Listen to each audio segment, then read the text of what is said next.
Greetings. Greetings. Hello there, everyone. Welcome to Conversation with Tony Mobley. On Conversations with Tony Mobley today, I have advocates for accessibilities. And I'm going to go through them, go through their names. Martin E. Regan III, Laura Thompson, Julie Sparrow, Zachary Sorensen, Hershey Trivedi. Today is July 30th, 2025. This is episode 29 of 2025 of Conversations with Tony Mobley. We are powered by Mimo Live. I want to thank the team behind Conversation with Tony Mobley for all of your hard work. You can watch episodes of Conversation with Tony Mobley on YouTube as well as conversationwithTonyMobley.com. We also have the option for you to participate in Mukana, which is a streaming chat platform courtesy of Alex Lindsay and 090. There you have the option of asking your question, and your question can be voted up or down.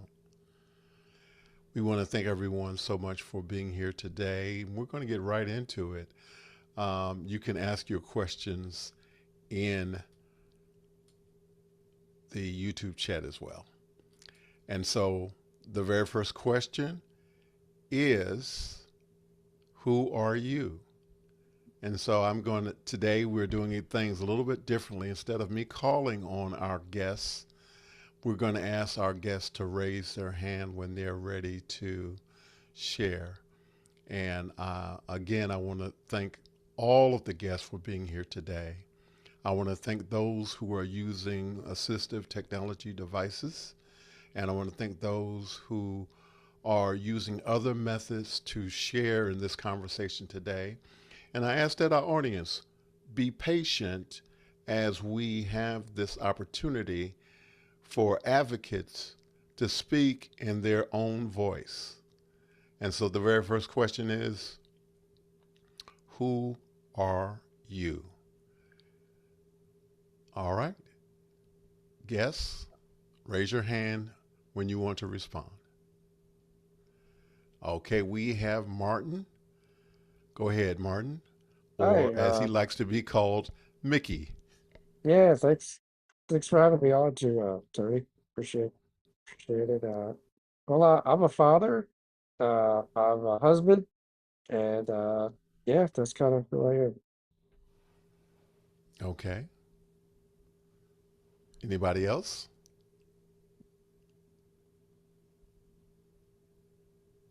Um, Hello, Zachary. Zachary Sorensen.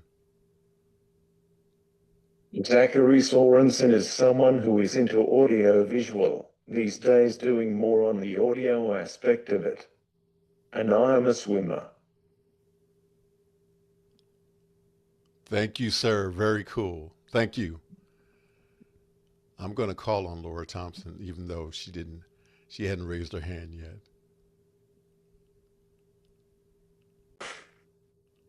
Where do you start, Tony? I mean, Well, I could have saved you for last, but listen, you do so many things. that's why I said, where do I start? Which one do I start with? I was born legally blind. I work now in the athletics department of a major state university here in Texas. I am fiercely I vocal about the state of digital accessibility in the workplace and how to make that easier, but also just about equality and the social side of disabilities.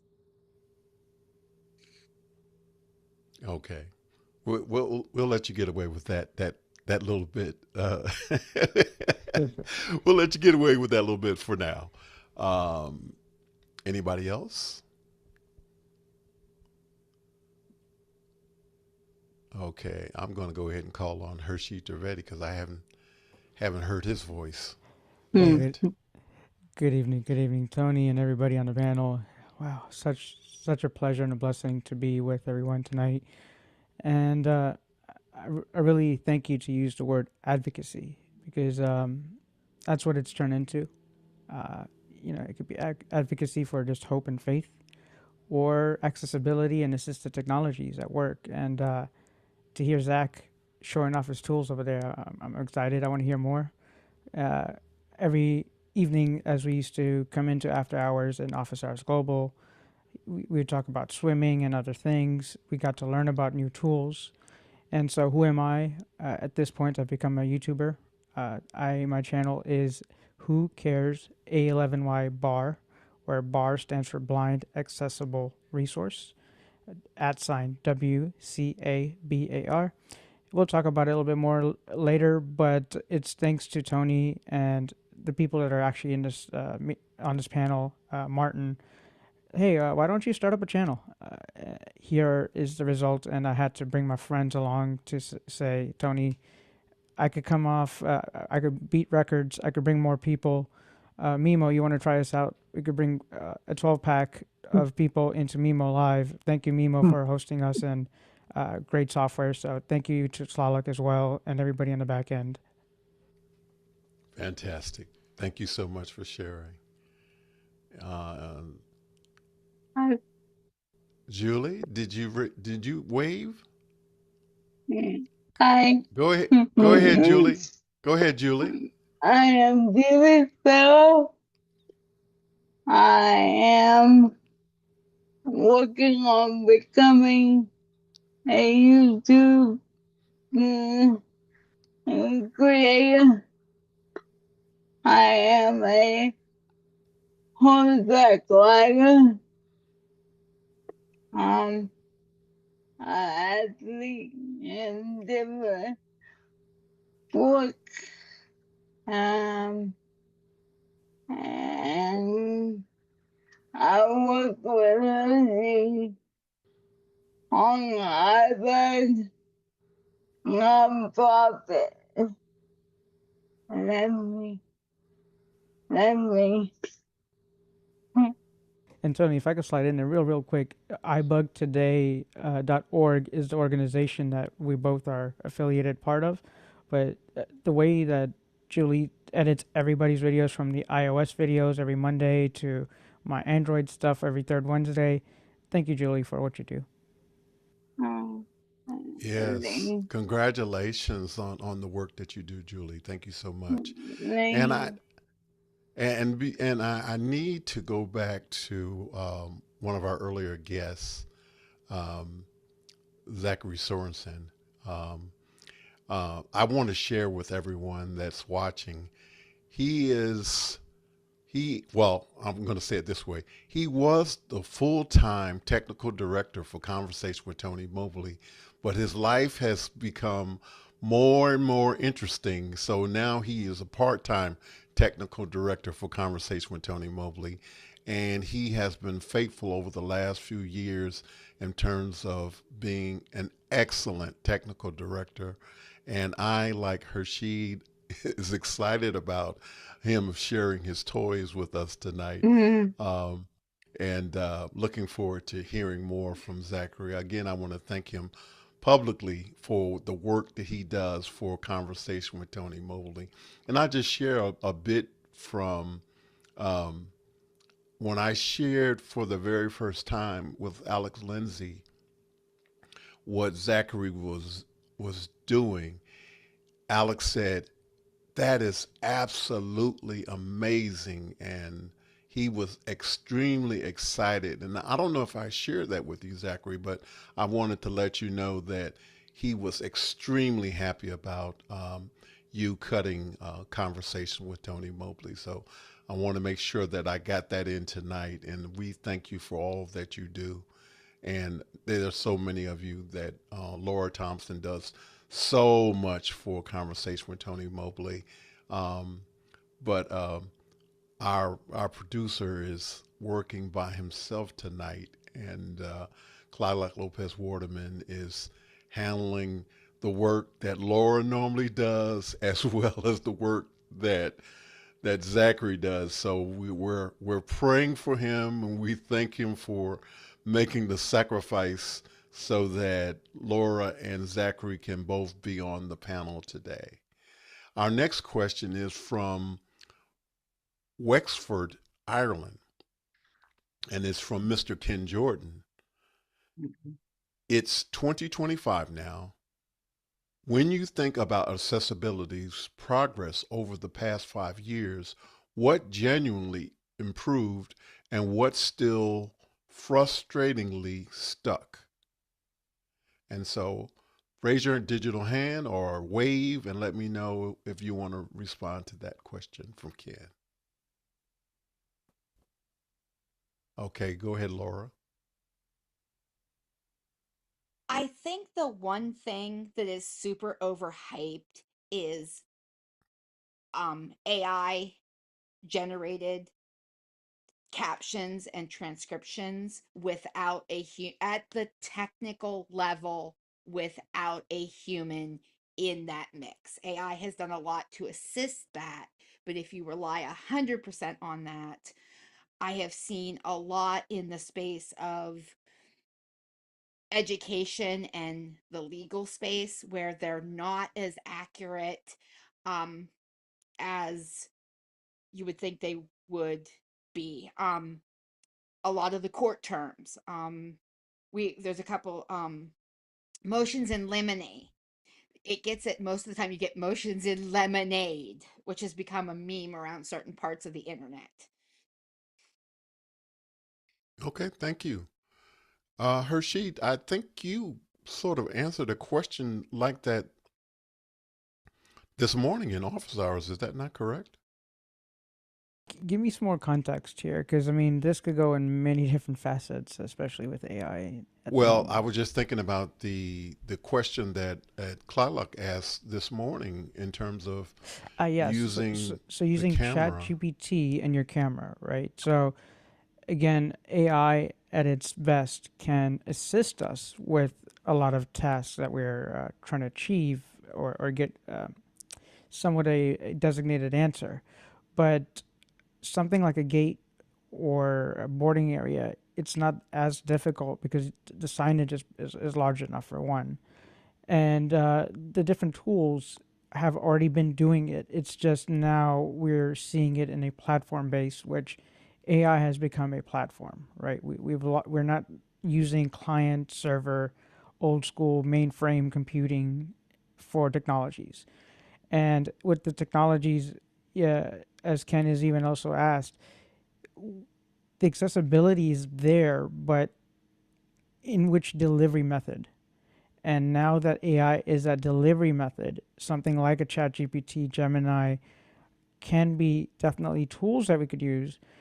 Speech has definitely gotten better, right? But what about the information put in? That's still command line. That's still just text. So it it's not the best right now for reliability sakes, but it's well designed enough to give you, okay, what color shirt are you wearing? What color pants are you wearing? Shoes.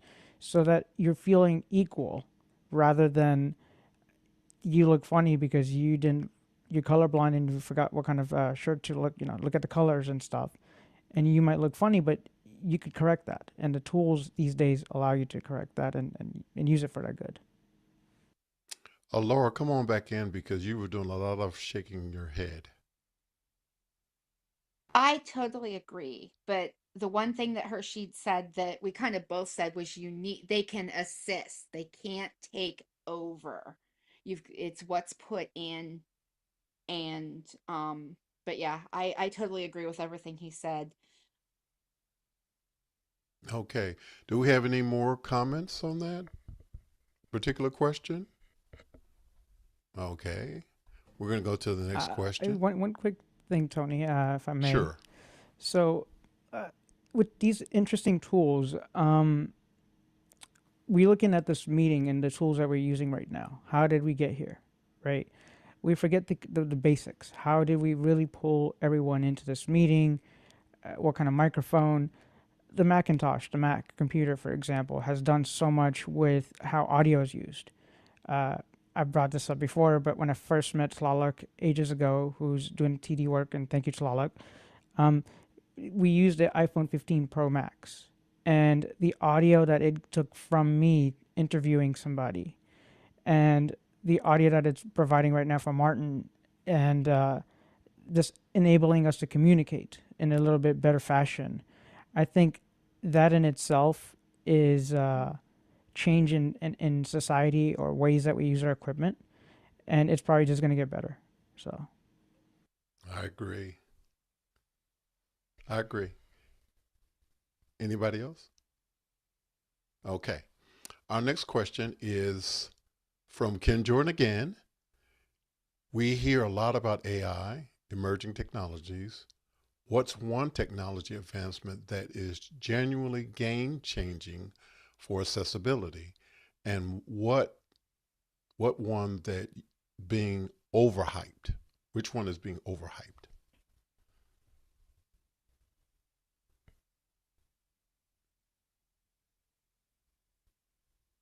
Okay, Hershey.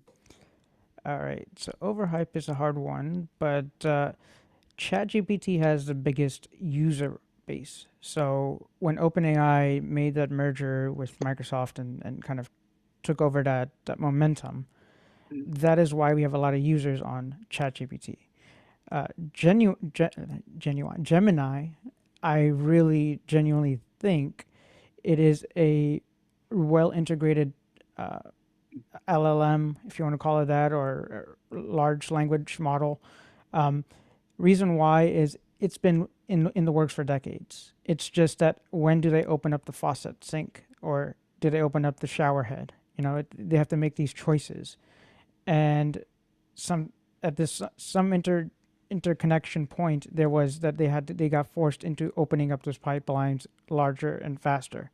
So again, using it to look at what's on my screen and to have it say, okay, give me an audio description of what's on a YouTube channel. I could potentially use that for content sakes, and now I have connected with my viewer, and they know what to look at. They're looking at. I know what I'm looking at. So some of these tools are more helpful, but use them with caution. Thank you. Anybody else want to respond? Okay. Yeah. Our next question. Oh, Zachary. Go ahead, Zachary.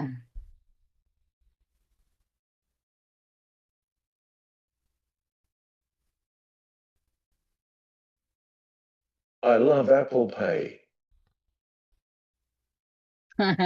All right. Thank you, sir. Yeah, And Zachary, me too. me too. Okay. Yes. Ken is back. What should developers and tech companies be thinking about that they currently are missing? Laura.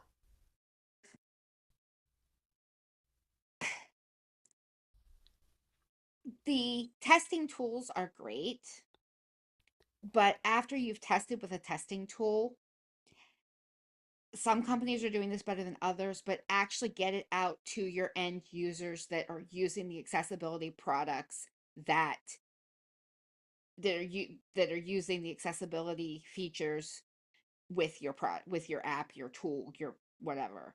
Are they using voiceover? Are they using, whatever?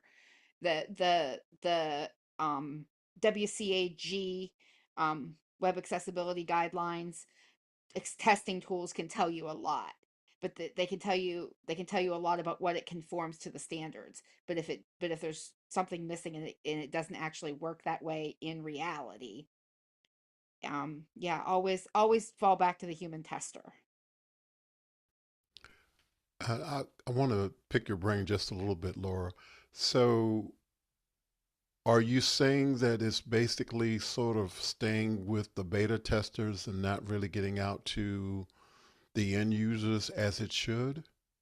What I'm saying is there are a lot of software companies now, our Apple, Google, they understand how to have an accessibility tester program, but what there are certain companies in the education space that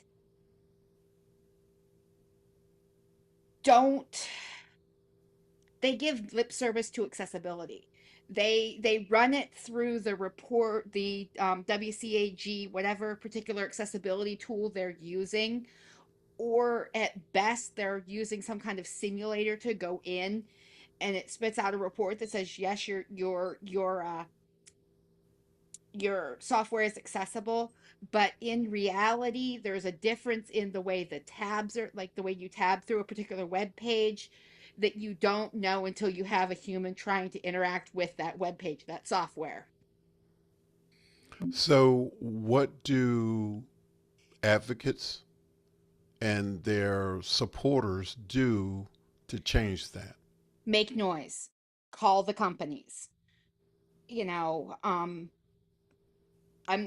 Tony's been around a while. He knows I've got some stories I could tell, but ask for it.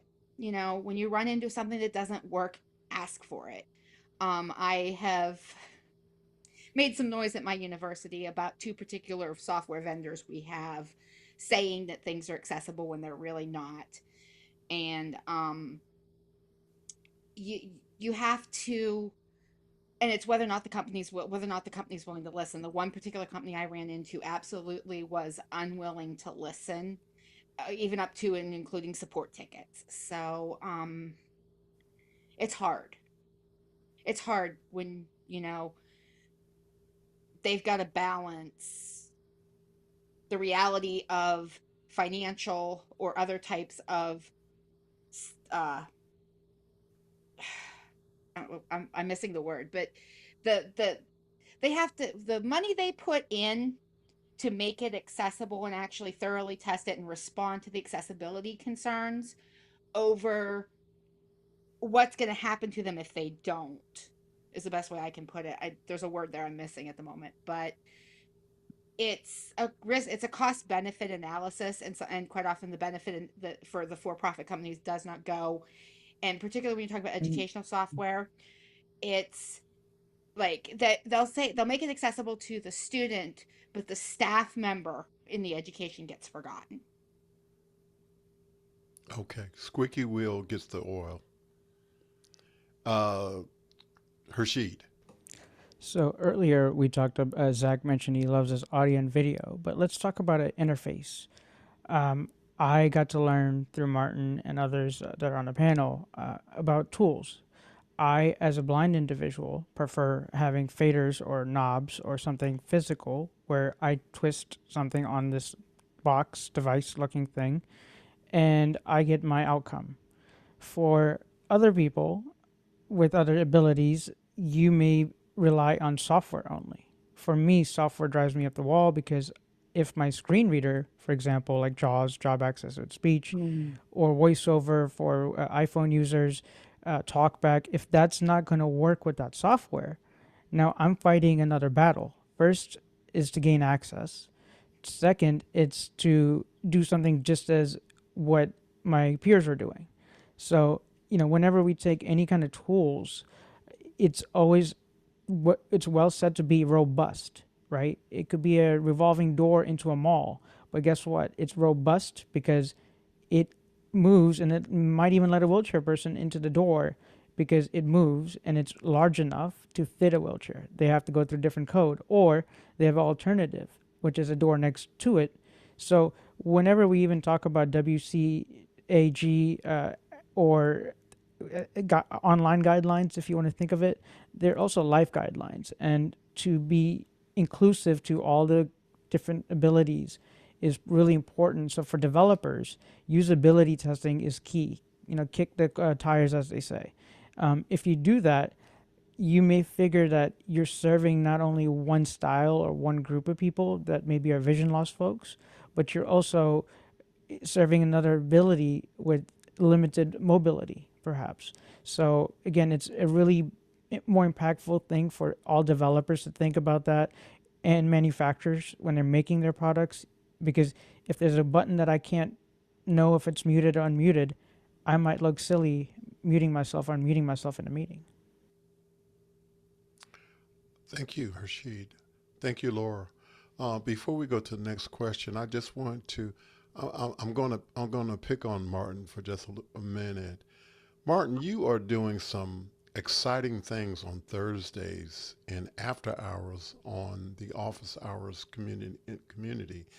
Can you just share a little bit about what you're doing? And I think that that might be helpful to some of the other panelists as well as those who might be listening. Yeah, sure. So Hershey, help me out here if I, stumble or don't know exactly what I'm talking about. But I'm an Abbott, extra hours. I hang out there a lot.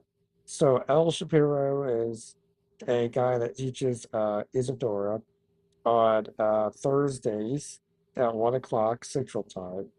And he has a program that he goes in there and on extra hours, and that's through office hours. It's called on extra hours. It's a Just, lab group. Martin, just to correct you real quick, so it's L. Sorry, Wilson Spiro, sorry. and it's an after. No, you find it's after hours, which is the office hours offshoot. So L. Wilson Spiro, and you got it right at 1 o'clock Central and all that. So continue on, sir. Yeah, I got that part right.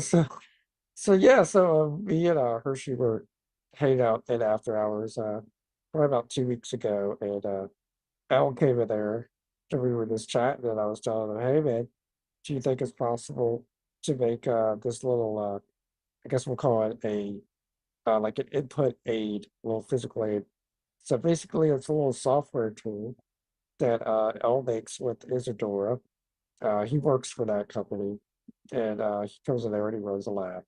And we were sharing how, it's hard for me to work the buttons on Zoom, like, raise your hand, mute. And I'm a quadriplegic wheelchair user, so I can't physically like tap on the interface to a computer to mute the call. So he made a button on Isadora that I can mute or raise my hand. I think I shared a picture. I don't know if y'all have that. Very great. Maybe next time y'all don't have that. But yeah, that's kind of what's going on, and maybe follow that up or see if I missed anything there for. Appreciate it. Go ahead, Harshid. I think you got it exactly, and it was just that incredible moment. I walk away for lunch, and they're stirring up the pot, so to speak, and they made this product within an hour. And again, using Zoom OSC, using Mac tools, Zoom ISO, and such that it's not that we can't do it on the Windows side. It's just we were in the room, people had a discussion, ideas kind of came glaring and flaring, and a product is made. So again, let's advocate for usable tools. And guess what? Martin advocated for himself, and he has usable tools now, and hopefully we could share with others. Martin, is there a timeline for it to be shared with others? That I don't know. Right now, we're still kind of adding on to the program and kind of working it out. I probably need to talk with Elle about that. Right now he was just personally helping me with it, but he's a great guy, so I'm sure you definitely want to get it out there for everyone. But no, I don't think there's a exact time around. We're kind of just 2 weeks into this experiment, but so far it's been working out great. So yeah, that's kind of where It it's at. sounds exciting. Oh yeah, it's been So really I helpful. want to I want to say congratulations to you as well as Mr. L. Sparrow. This is exciting. I got a chance to peek at it a couple of Thursdays ago, and I was excited for you guys. Yeah. So Well, it's um, just amazing the community that is on after hours. and just everybody there, that, originated from office hours, and you know, I'm sure there's someone here that can speak on office hours better than I can. Someone knows exactly what I'm talking about, but it's definitely the after hours is my favorite part. Fantastic. Go ahead, Zach. You want to share something?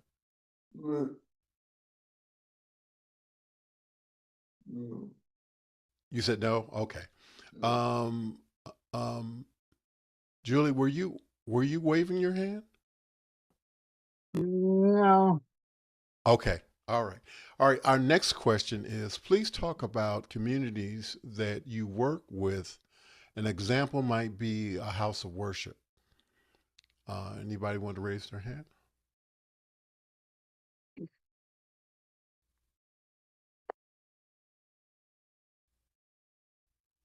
Zachary, are you waving your hand?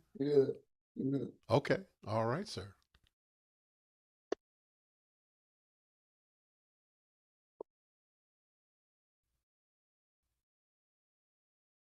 Tony, do you realize that you are about to open a can of worms? 80 years ago at my original church, which was the Salvation Army, I was a one-man tech department, did that for about 26 months. Fast forward to today, I am looking after the live stream audio at my current church, which is the local Baptist church. Wow. Thank you, Zachary, for Cool. sharing that.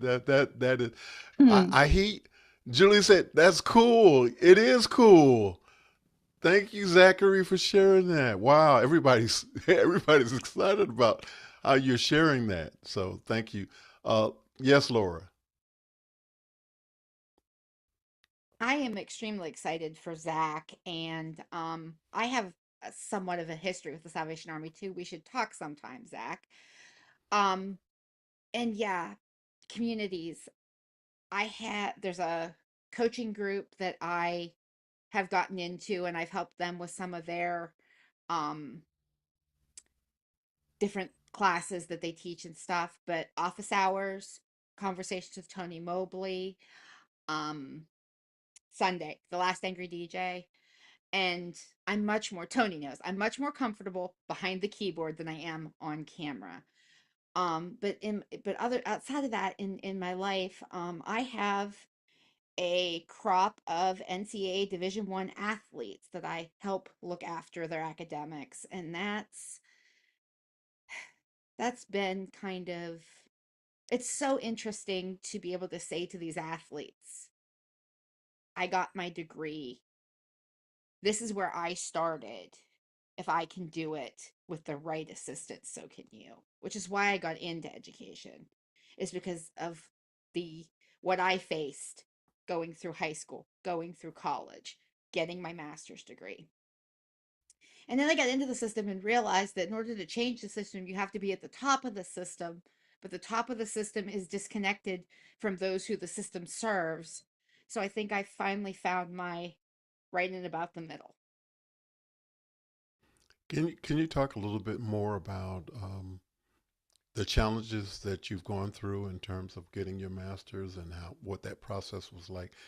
For those who are part of the community, they may know about it, but for those who might be watching us for the first time, please talk about that.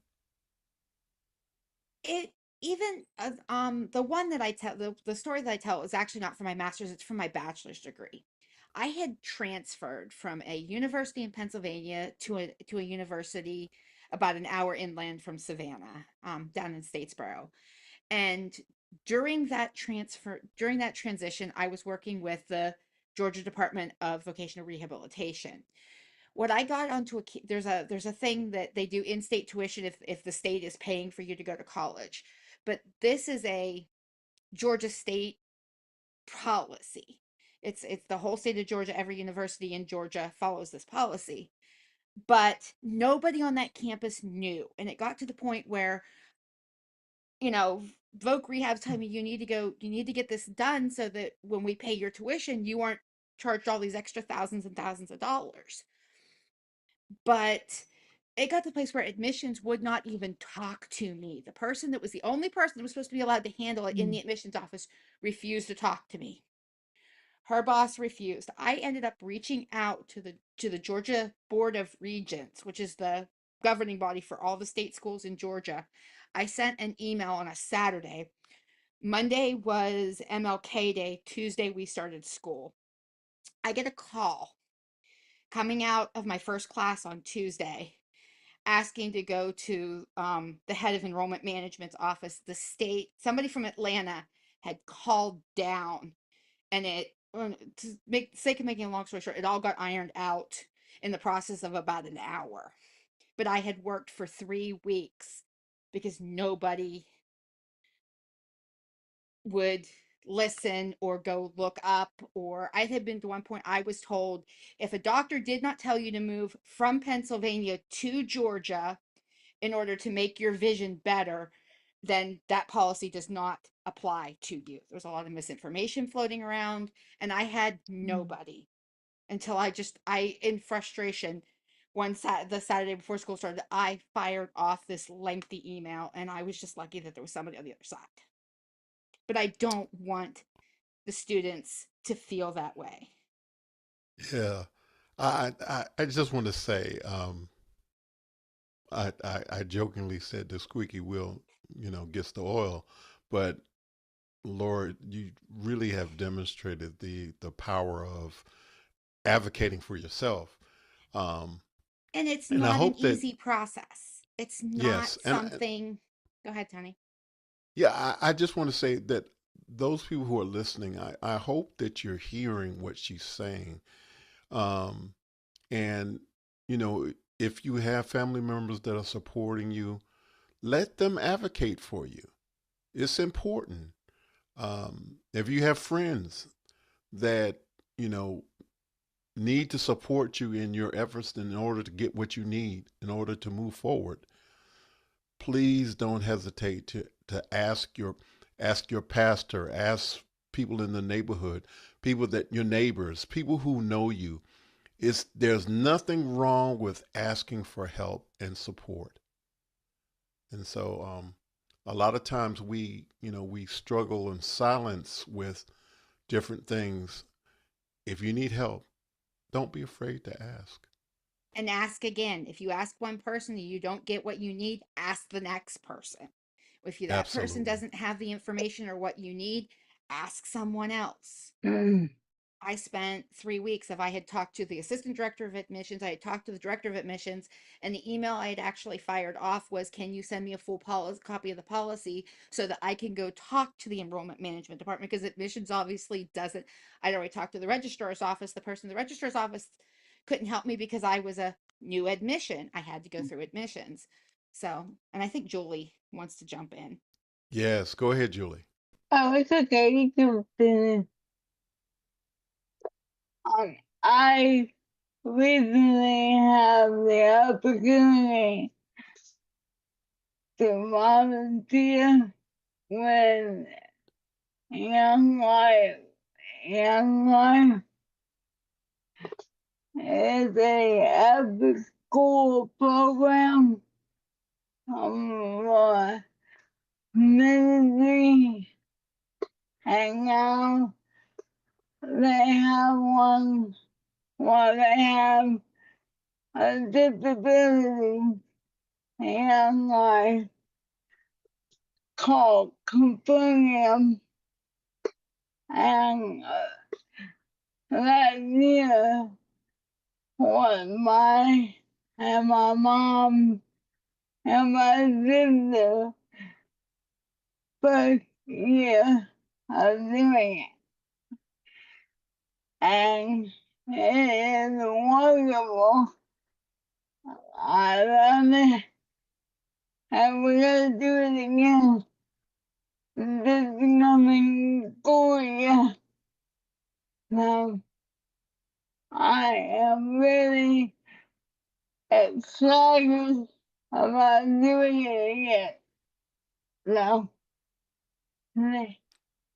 All right. Thank you for sharing that, Julie. We appreciate it. Everybody was shaking their head as you were talking, Julie. Wow. Thank you so much. Ken Jordan is, Hershey, you want to come back in? Well, yeah, I'll explain what community has an offering in that essence of what community is. So recently, matter of fact, this weekend, I had my 20-year high school reunion at Mainland High School here in Daytona Beach. And go Buccaneers, Buccaneers. I still got my voice, Tony. But if you've heard of Vince Carter, you're an athlete. You played ball in your era as well. Vince Carter went to my high school, and to see that the ladies and gentlemen of my high school be where they are and where they're at, and the factor of family that stuck within all of us. We are where we are today. Some people are mothers of athletes. Some people in my community are lawyers and city leaders, so on and so forth. But what I find also interesting in that is my local blind organizations, such as the Halifax Council of the Blind, and as well as the National Federation for the Blind, Daytona Beach chapter. We've lost a couple of people, so rest in peace to their soul. But at the same time, I just want to say that the strength that the community brings to the table to let me offer my services is maybe if it's just vocal or to advocate for them, or if it's something that I could do for my elders, like fixing a TV or a fire stick or something. It really warms my heart that people choose me to do those things for them in my community. And again, I just wanted to say thank you since this is a stage where I can say thank you to you. And hopefully they get to listen more to you and everybody else here, Tony. Well, thank you so much for that. Zach, you have your hand up. Go ahead.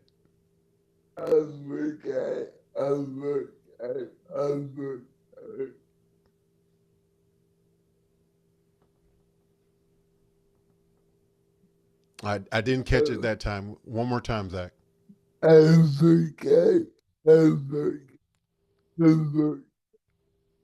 Advocate, advocate.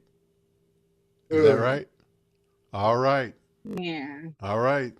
All right. You heard it from Zach. Advocate, advocate. All right. Thank you so much, Zach. Um, we have another. Ken Jordan has been prolific tonight in asking questions on accessibilities. We are so happy that he's staying up very late because it's probably about 1, 2 a.m. in Ireland. And he's hanging out with us, and we appreciate it. With accessibility laws varying across regions, from the ADA and Section 508 to the EU and national regulations, what's working, what isn't, and what single policy change would you have the greatest real world impact? Anybody? Okay, Laura. First, I'm gonna say, Ken, let's take this conversation to Discord because we if we only have a little bit of time left, and I can't hit it all. But the changes that are currently being made at the Department of Education Office of Civil Rights are an absolute step back for accessibility and disability laws in this country. It uh, it's not working. You just took the enforcement out of it, and the ripple effect on that will go well beyond just our K through 12 kids. As far as what's working,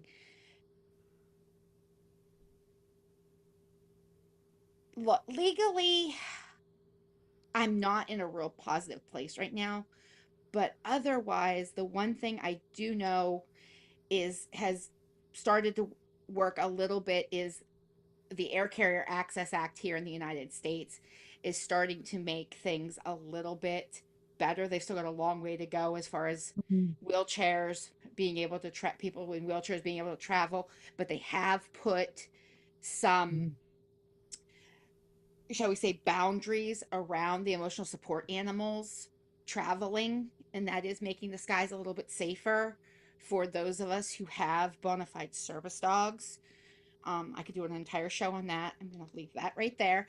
Um, there's a I just, for those who don't know, I just received my second program trained, my third overall guide dog last November, Mm. and as I move through the world, the difference in the way I'm received with my dog versus when I have to take my cane to go somewhere, it's night and day in on both sides of it. Uber and Lyft versus, out in the general public, you know, and it's a mix of good and bad with asking people not to touch your service dog while you're actively walking with them, not to touch your guide while you're actively walking with them, versus people coming up and they're genuinely curious and open, and sometimes the dog will actually be able to open those doors. So it's a mixed bag. But not Yeah. having untrained animals in small spaces, small tin cans in the sky where things happen because the animals are not the ESAs are not trained the same way a service dog is. Them putting some more restraint on that has, I think, helped. Thank you, Laura. Is there anybody else that want to comment? Okay. We're going to go to, we have a question from Sarah Joy. Sarah Joy, what are some of the panel members' favorite and most used aids, whether it's equipment, programs, or apps that they use daily for mobility, speech, sight, etc.?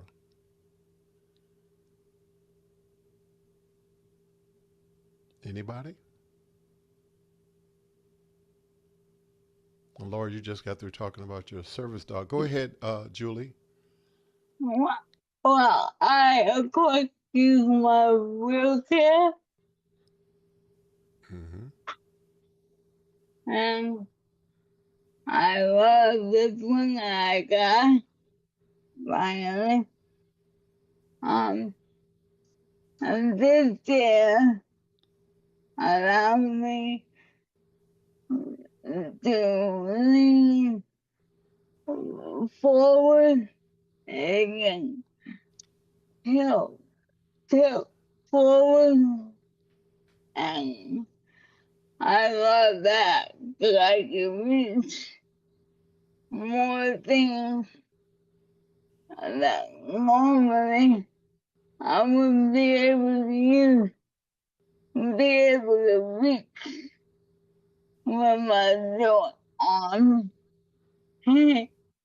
And my foot pedal, they can go up and down, and I use that all the time. So yeah, it would be my wheelchair, my favorite thing. No, Absolutely. Yeah.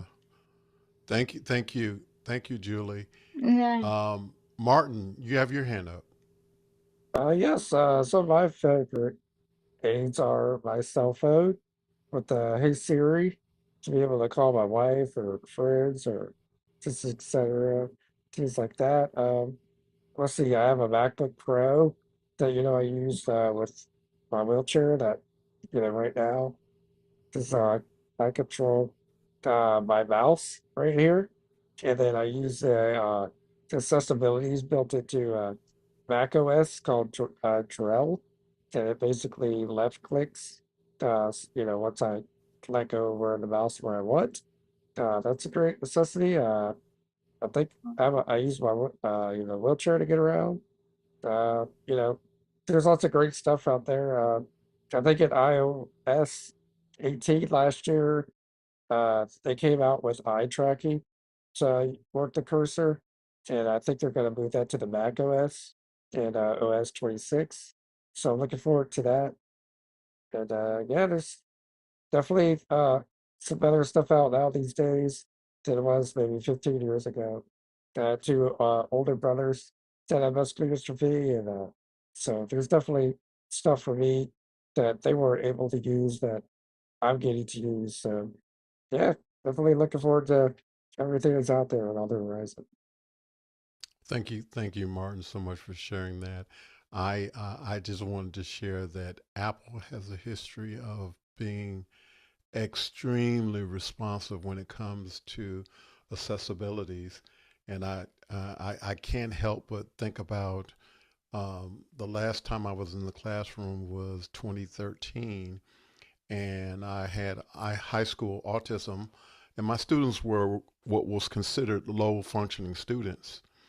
But we had iPads in the classroom, and those iPads, they had some amazing accessibility software on them, even back then. And it was just absolutely day and night when the students had an opportunity to use those iPads. We had plenty of iPads. Each student had their own iPad, and they didn't have to share. And it just made a tremendous amount of difference. Most of them were also nonverbal. So the fact that we were able to do everything that we were able to do with those iPads was just absolutely amazing. And Zachary, I'm gonna stop talking. Zachary has his hand up. Go ahead, Zach.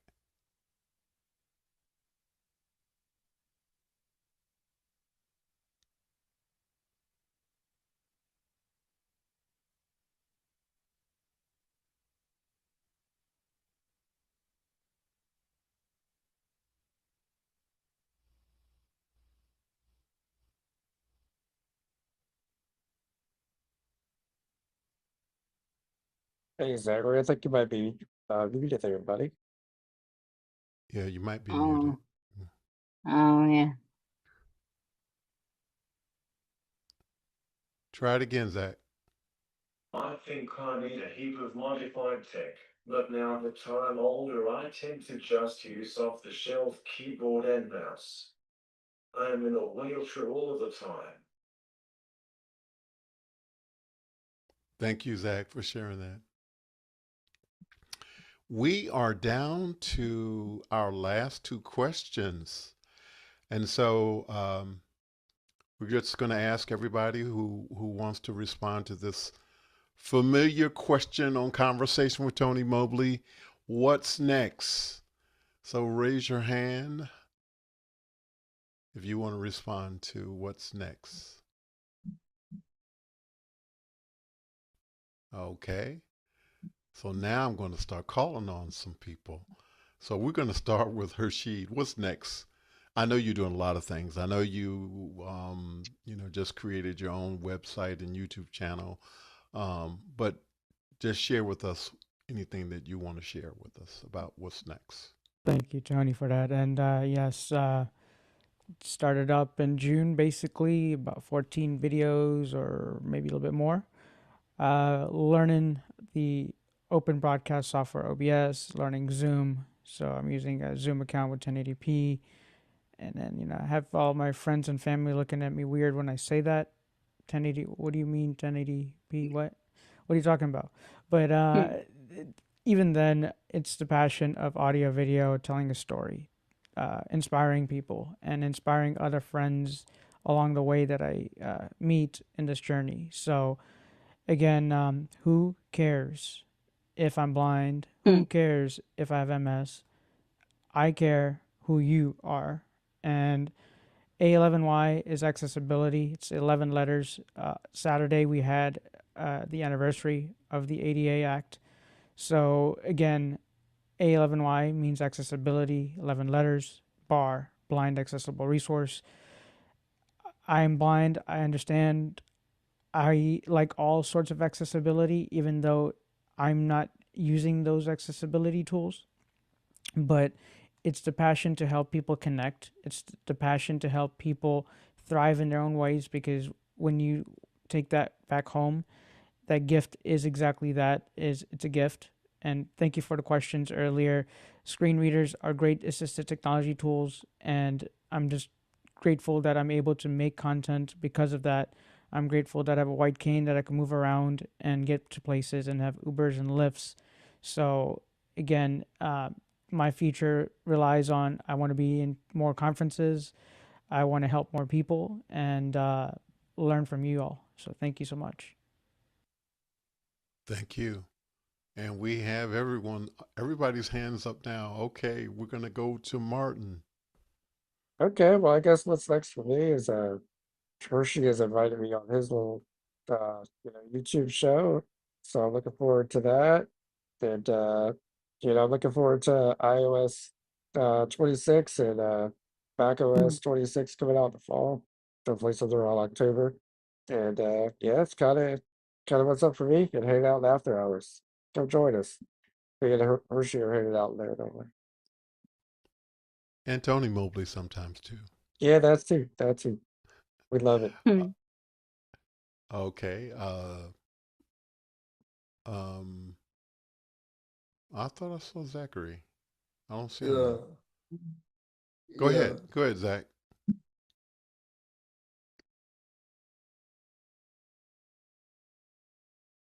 I'm more of an audio guy, so I'm looking at starting my own business in that. Very cool. Wow. I didn't know that. Well, thank you for sharing that. Julie? Well, hopefully what's next is more podcasts, more answering questions that anyone has, and more YouTube content. Which I want to do more of, and see where everything goes from there. All right. Thank you, Julie. Laura Thompson? Well, for starters, immediately it's going to be the fall semester. Always excited to have the new group of freshmen coming in.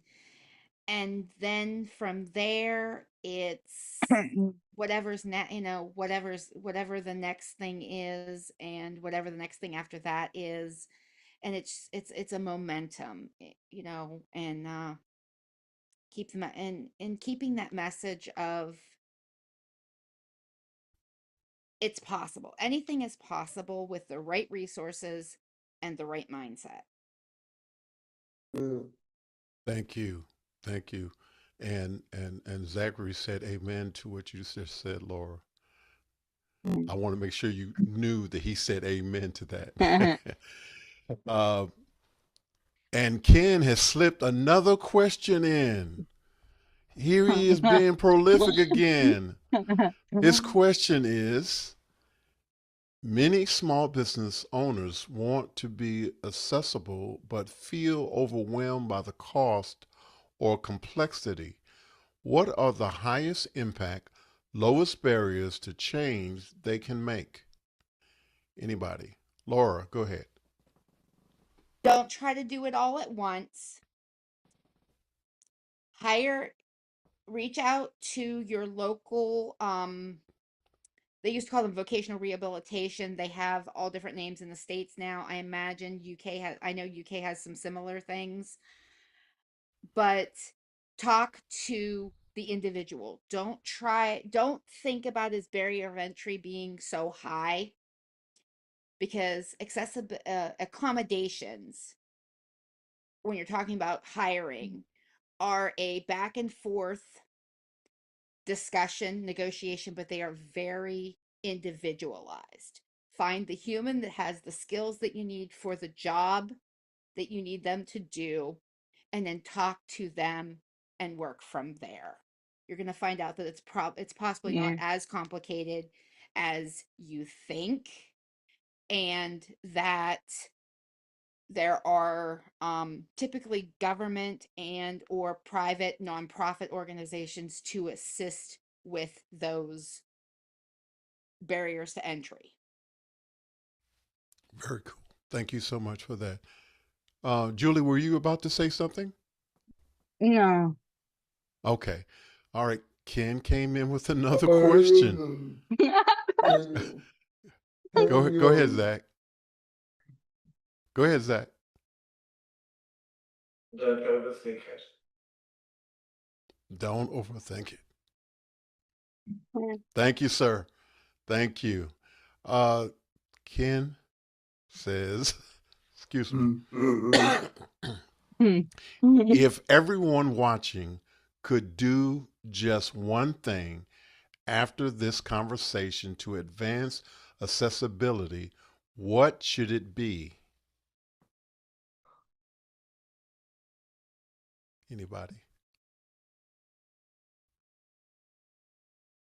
Go ahead, Laura. See the person first. Ask before you help. I want to make sure I heard you say that. You said see the person first. Ask before you Help. Ask help. before you jump in and assist. Okay. Very cool. The Thank you person so may much look for like sharing. they're struggling at something, but they may actually not be, just because they don't do it the way that you think, or it looks like a struggle. It might just be the way they've always done it. And so yeah, that's a longer conversation we could have too. But yeah, always ask before you jump in and help. Julie, go ahead. If you think of like me who have a speech impairment, it's okay if you don't know what I say. Be patient. I don't mind saying it again. So if you don't know what I'm saying, be patient.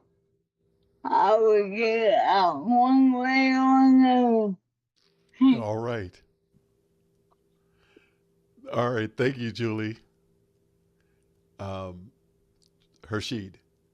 Simple. Focus groups work, and share your experiences. Sharing your experiences in no matter what frame of mind is always going to let another person feel more comfortable in their own skin and with their own ability or disability, however you view that. And I just want I think we're going to end with this, but before we end, I just wanted to share personal story. I had a mentor when I first came to Georgia and joined my home church here in Atlanta. And his name was Haskell Murray, and he was blind. He was a minister, and he also was a church musician. So he was a church musician, a minister, and he was legally blind. And that man was able to do anything and everything he wanted to do. He could go places on public transportation. And he was absolutely amazing in what he was able to do. And the reason that I share this with you is because, as amazing as he was, and as fantastic as he was as a church musician, he had fantastic support as well. And so when you have good support, it gives you the opportunity to be your best self. And so the reason that we had this conversation today is because we wanted to give our advocates an opportunity to have a voice, to be able to share their thoughts, and for you to hear from them as opposed to us sharing what we think they want to share. And so we are so thankful for each and every one of you being here tonight. And I said that was going to be the last comment, but we do have our famous last question. And just in case somebody had prepared to answer that question, you are speaking to the world. What do you want the world to know? I wanted to give anybody an option that wanted to speak to that. And Hershey's hand is up. Okay, I would like the world to know that even though you go through some trials and tribulations, give it a shot, give it a chance. If you work at it, you never know what the outcome's going to be, but you have to first work at it. And with all the struggles that I've gone through, this week is going to be a tough one for me. I've lost my parents 22 years ago, and 2 years ago will be my mom. But what I've learned and what I've reflected from is we want to help our community and we want to make each person be more strengthened at what they're doing in life. So I hope I could help you and you're going to help me in my journey as well. So thank you. Thank you. Zachary?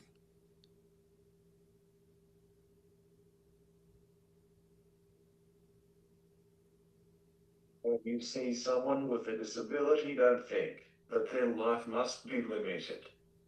But I want you to think, I wonder what they could do. Also, a life with Jesus Christ is so much better.